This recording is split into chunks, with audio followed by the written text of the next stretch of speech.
بسم الله والصلاة والسلام على رسول الله. اللهم إنا نسألك حسن الخاتم. وحبايب قلبي ما تنسوش الاشتراك وتفعلوا الجرس واكتبوا لي تعليق حلو، ربنا يسعد قلوبكم يا رب وشاهدوا الفيديو للآخر. أنا كنت بصور معاكم من الأول يا حبايبي، بس للأسف التليفون فصل شحن وأنا معرفش.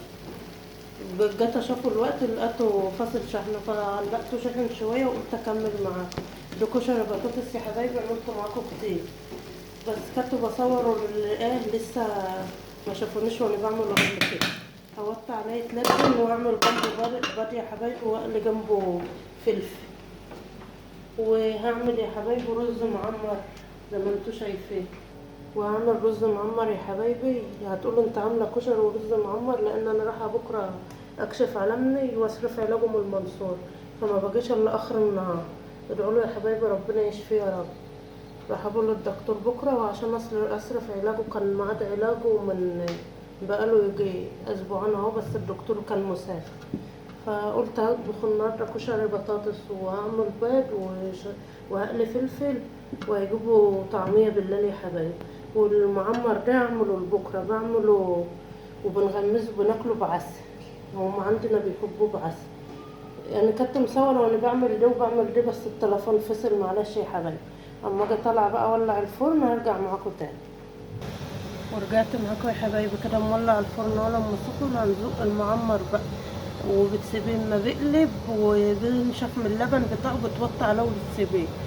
وهو انا ما بولعش عليه من فوق يا حبايبي، بقفل على باب الفرن وبحمر. ان لقيته ما احمرش معاك بولع عليه من فوق. بسم الله.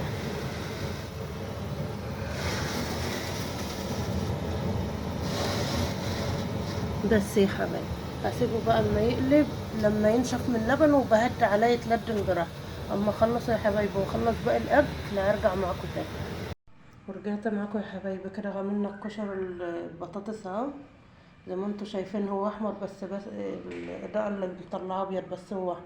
وعملت جنبه يا حبايبي بيض مسلوق وقليت شطه وقلينا برنجان، ده عشان النهارده فضل من نعمه من ربنا.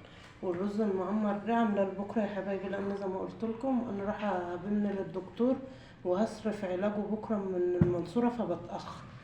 فعملت المعمر ده بكره اما اجي باذن الله هسخن.